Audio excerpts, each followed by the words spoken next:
Hello and good day, fine friends. To start, let me ask you a very simple question. Are you ready? Let's find out if we're ready. Keyboard? It's there. Mouse? Forged from the very scales of Deathwing himself. Check. Headphones? With microphone. It's for Ventrilo. Check.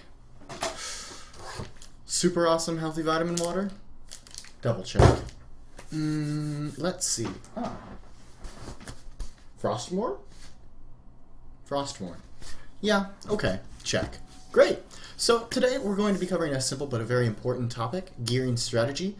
We'll be talking about gearing for longevity and knowing how to make good investments, knowing where a few high item level exceptions are that are very easily obtainable and how they should impact your decisions, how to choose item upgrades, and lastly, how to avoid bad gear. So with that all in mind, let's go ahead and just dive right in.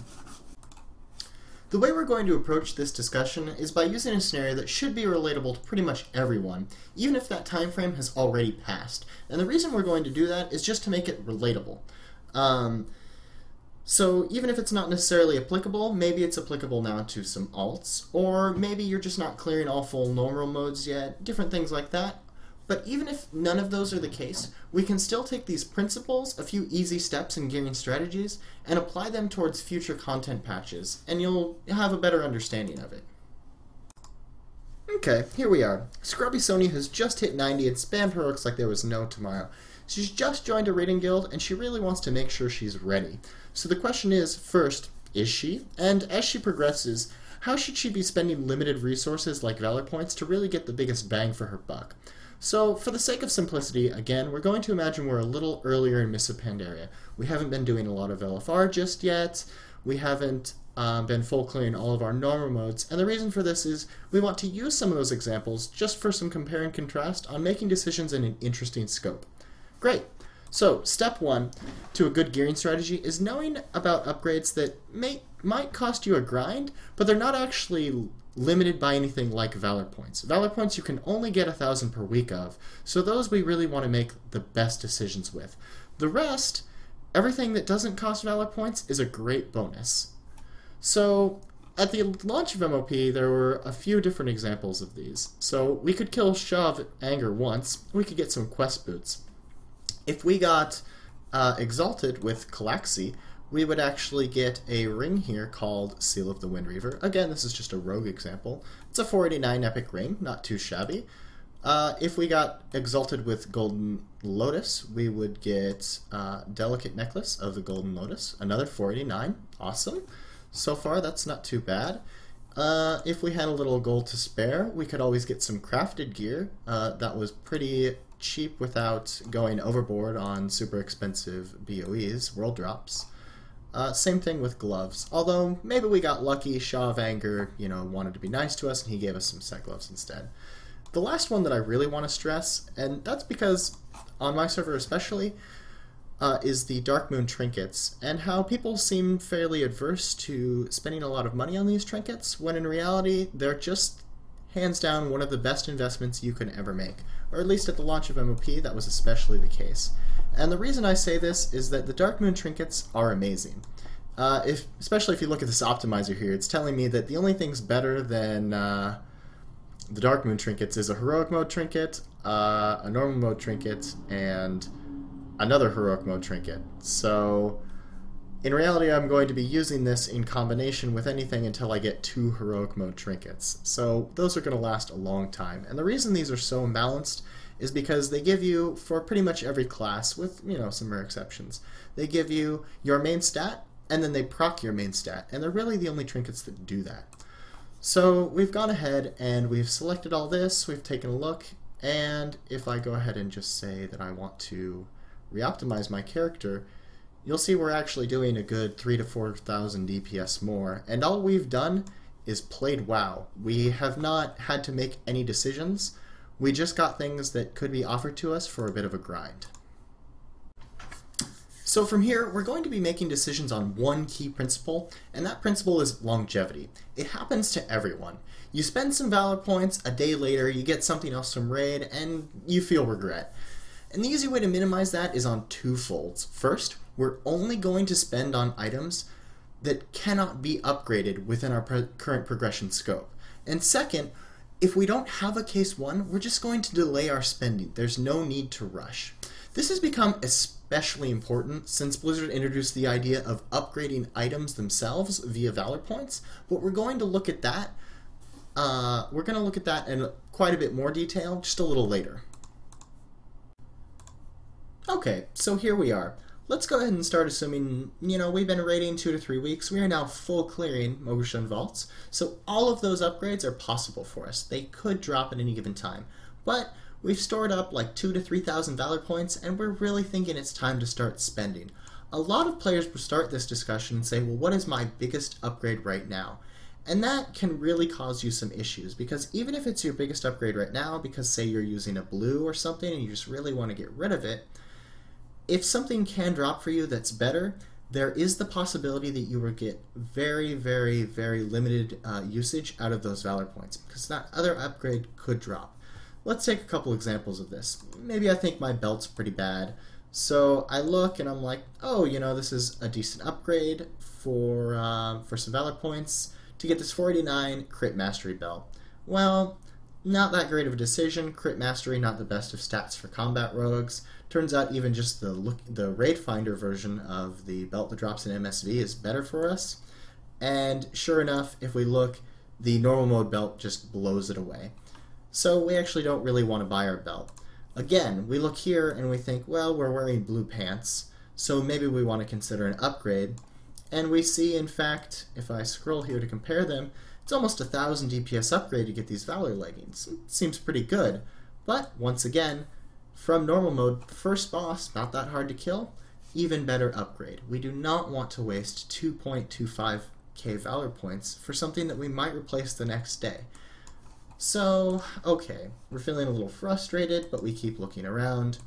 Oh, turns out we can get these Quillpaw family bracers. They are in fact just better than the fairly equivalently statted normal mode bracers from MSV. Just a little more hit instead of crit, slightly favorable. Great, we buy those. We don't really want to buy a Valor neck because we have a 489 necklace. We end up, patting ourselves with that. But we can still make an argument for a ring. There is only one ring that drops out of MSV. It's Feng's Seal of Binding. So this is the Raid Finder version. Here's the normal version. But if we take a look, oh wow, if we ever got the Valor ring, that ring is just better. It's hit haste instead of crit mastery, better selection, better upgrade, longevity. We have now spent 2.5k Valor points on things that we will not replace in the scope of MSV.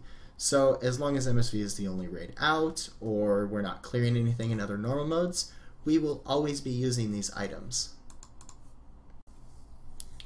Okay, so let's go ahead and assume we've been raiding a couple more weeks. We still aren't considering other instances yet. We're just keeping this in a clear scope of examples, and you can apply these examples to whatever scope you need. So we got lucky, and we made the right decision, and, hey, these Stoneflesh leggings dropped. Sweet. I'm looking at cloaks, and it turns out I ended up getting the Arrow Wind Breaking cloak here. So we really don't have to worry too much about the Valor cloak. Some of you might say, well, hey, that Valor cloak says that it's much better. That's actually something to do with the optimizer here. It's because I can make more use of hit right now, but if I were to reforge all, it would swap these around and say, just based on current stats. So that's something that you have to figure out with your optimizer. But now we're thinking, okay, what should we be doing with the remainder of our Valor points? And we see we've got a few blues left. We're kind of guessing that those might be it, but we're not so foolish as to believe that the Valor trinket is very good, so we're going to skip over that. And we're looking at shoulders. And this is where I actually want to bring up something that a lot of people have missed out on the launch of MOP, and that's PvP gear. So PvP power and PvP resilience no longer cost stats on items. So if you look at the epic PvP stuff from, say, doing some arena points or doing some battlegrounds, they're actually just 483 epics. So they're about looking for raid quality items. But on top of that, not only are they those quality of items, but you can also upgrade them without spending Valor points. You spend Conquest points to upgrade them. So the reason I'm showing this example is this is a great combat rogue example, is yeah, we could get these Valor shoulders at 489 hit crit. Or we could get these PvP shoulders, haste expertise. Those are amazing stats. They've got a yellow socket and they've got an agility socket bonus. If I were to put these on, not only could I say that they're, if I were to reforge this, so if I say here, great, my DPS is going up, up, I've swapped around some gems, and it says you're doing good. Now it'll actually say, you know, these are quite a bit better than the Valor shoulders. The Valor shoulders have actually dropped off way down here. But on top of that, I can still upgrade these even more without spending Valor points. And that makes these really, really great. So yeah, sure, maybe in the scope of certain things, we could also upgrade a Valor item to be better, say the MSV shoulders, but we don't have to. We can spend those Valor points on different upgrades, say for our weapons or just another slot that isn't PvP gear, and we're really buffering ourselves in the meantime. So let's still go ahead and say I've done that for not only my shoulders but also Helm, which happens to be Mastery Expertise, not too shabby. If I say, yep, here it is, I can pick up this, I can reforge this, it'll tell me, it'll say, hey, that helm's not too bad. You know, yeah, we could get the Valor helm, but it's not that big of an upgrade. And, you know, once again, this is something where we did a little bit of grinding, and, you know, oh, sorry, I forgot to upgrade that. We did a little bit of grinding, and now we've got something that's better than anything we can get out of MSV without spending Valor points. So we could upgrade MSV items, but again, we can always upgrade different items that we did not upgrade with Conquest points.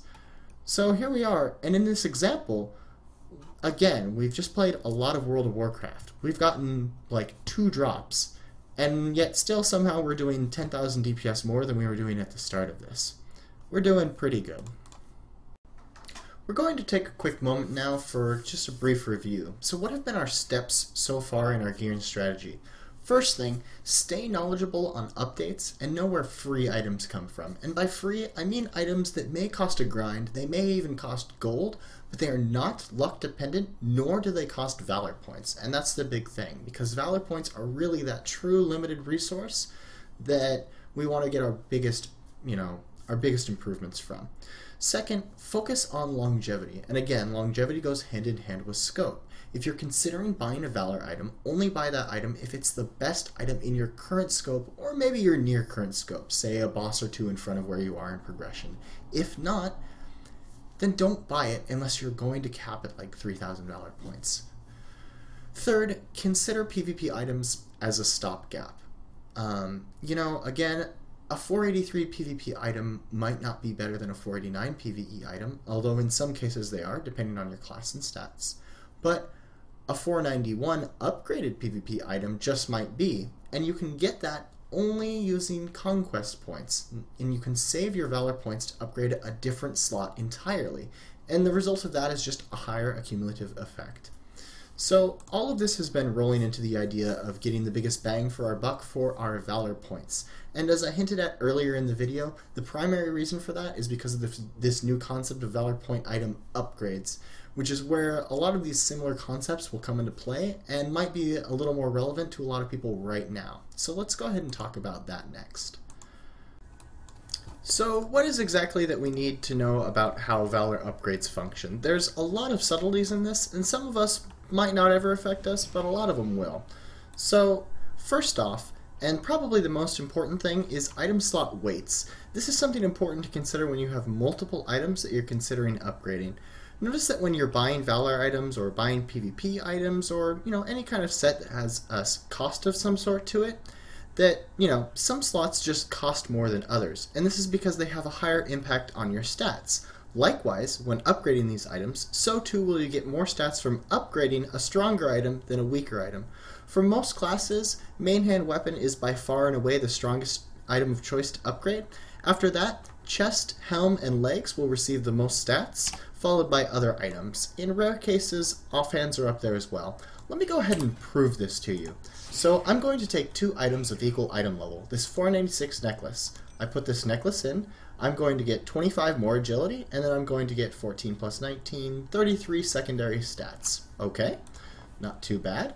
Now I'm going to upgrade an equivalent 496 item level to 500 item level chest piece.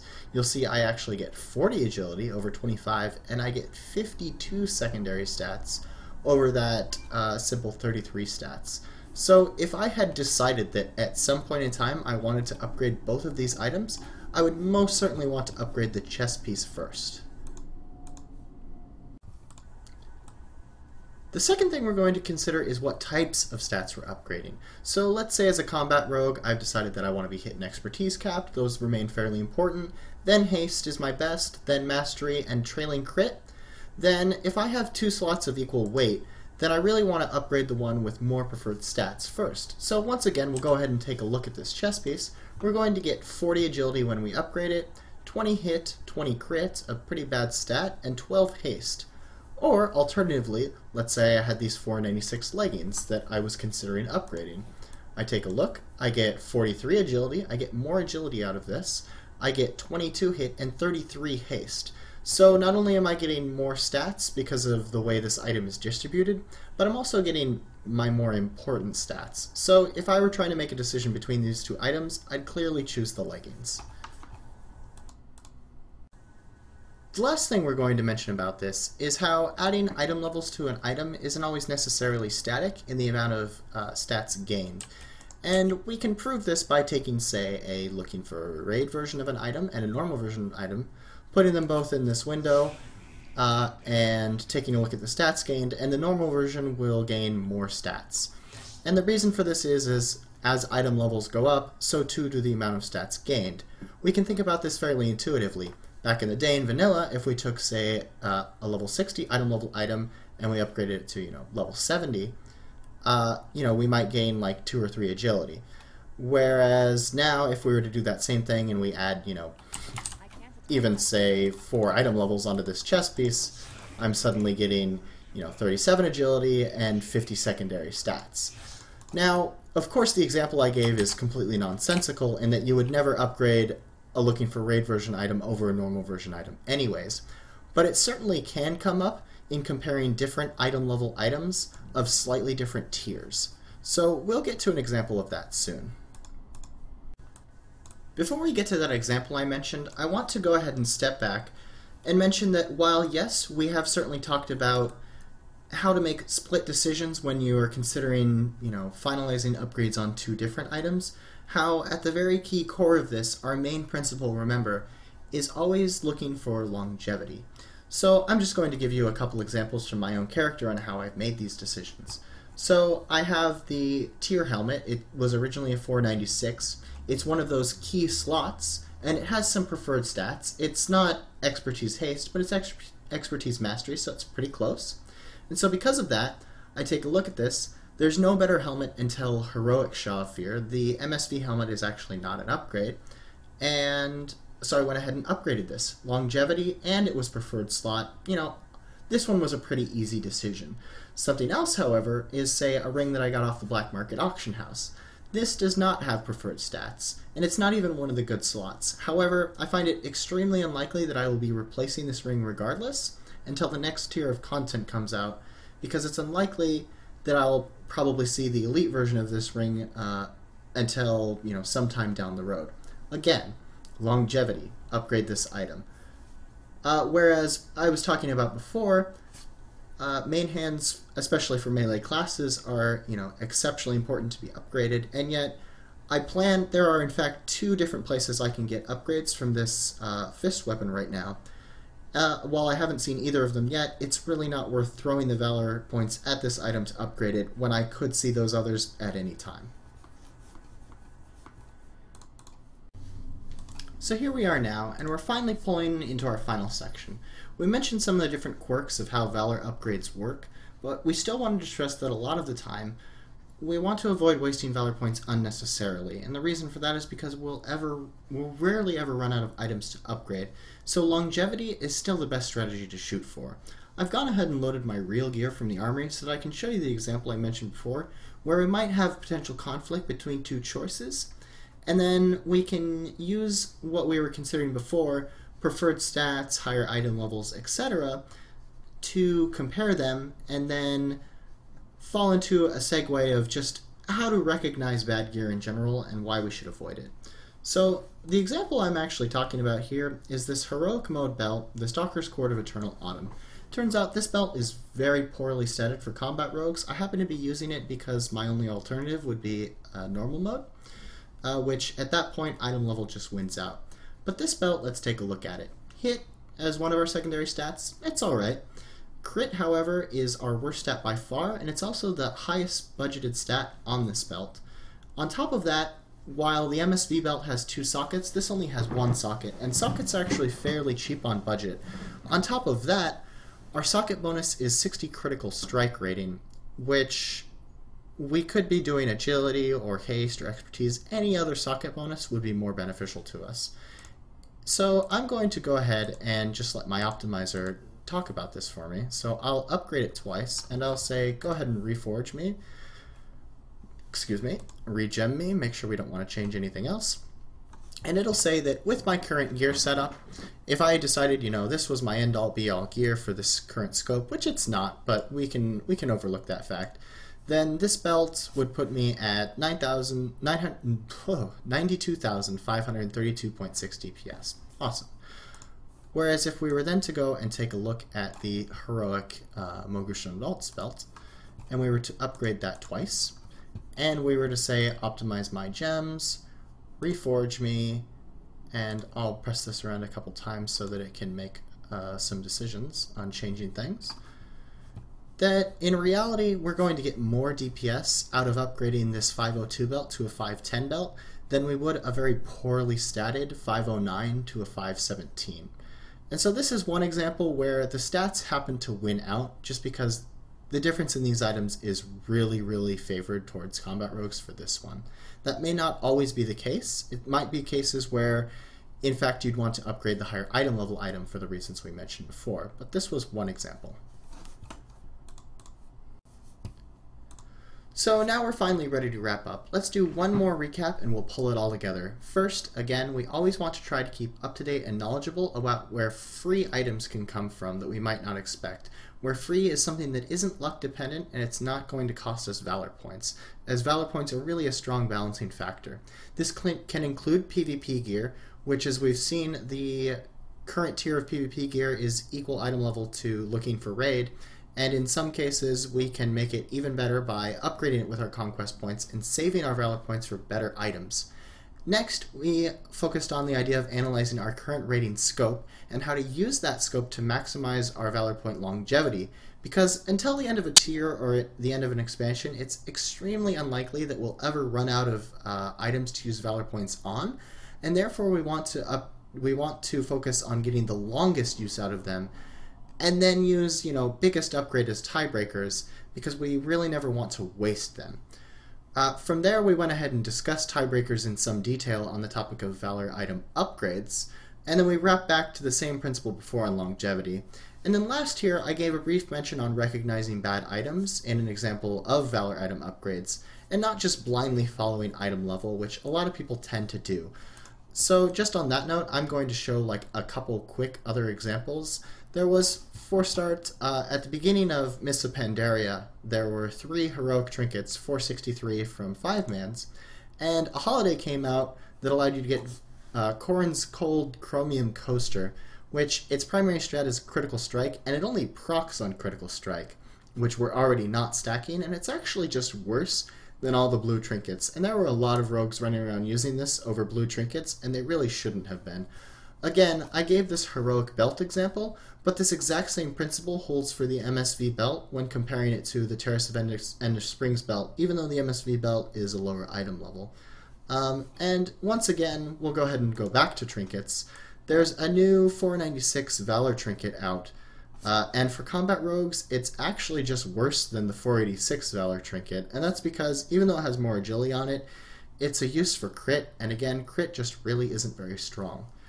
So those are a few examples where we really want to take an in-depth look at items, how they work, and not just blindly follow the item level and assume that it's better, because there are several cases where it may not be.